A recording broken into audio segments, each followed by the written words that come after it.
Welcome to ABC campus. आज हम business law में आई कैप की ऑटम 2018 के अटेम्प्ट से एक पास्ट एग्जाम का क्वेश्चन डिस्कस कर रहे हैं। Taqi, Saqib and Ibrar are partners in a trading firm. By an agreement among themselves, they decided that no partner shall have the authority to buy or sell goods beyond the limit of rupees 20,000 without the consent of other partners. ये एक restriction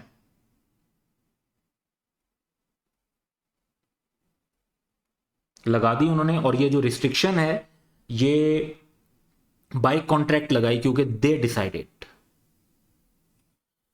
ignorant of this restriction, Wajid sold goods worth 45,000. अब 45,000 जो है वो 20,000 से ज्यादा है. तो Saqib who did not consult with the other partner, देखें हालांकि ऐसी सिचुएशन में साकिब को बाकी पार्टनर्स के साथ कंसल्ट करना चाहिए था ड्यू टू रिस्ट्रिक्शन, लेकिन साकिब ने कंसल्ट नहीं किया. तो ये सिनेरियो है. इस पर रिक्वायरमेंट ये है कि in view of the provision of partnership act explain whether the firm and its partners are liable to Wajid under the above circumstances.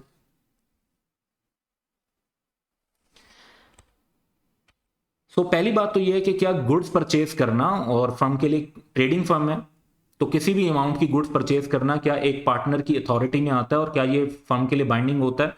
तो बेसिक रूल तो ये है कि any act done by a partner on behalf of firm which falls with in his implied authority, उससे firm पे ये binding हो जाता है, तो लायबिलिटी फर्म की बन जाती है. लेकिन साथ ही हम ये देखते हैं कि रिस्ट्रिक्शन का फिर क्या इंपैक्ट है. रिस्ट्रिक्शन का ये इंपैक्ट होता है कि लॉ ये कहता है कि पार्टनर्स चाहें तो एग्रीमेंट के थ्रू किसी भी पार्टनर की इंप्लाइड अथॉरिटी को रिस्ट्रिक्ट कर सकते हैं, जैसे यहां पर किया. लेकिन such restriction shall be effective only if third party knows of the restriction or does not know or believe that partner to be partner.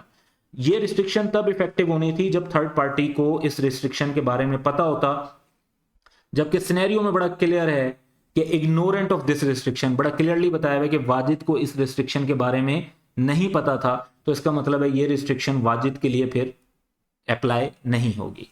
तो under the given scenario firm भी लायबल है, तमाम पार्टनर्स भी liable हैं jointly and severally to pay the entire amount to Wajid.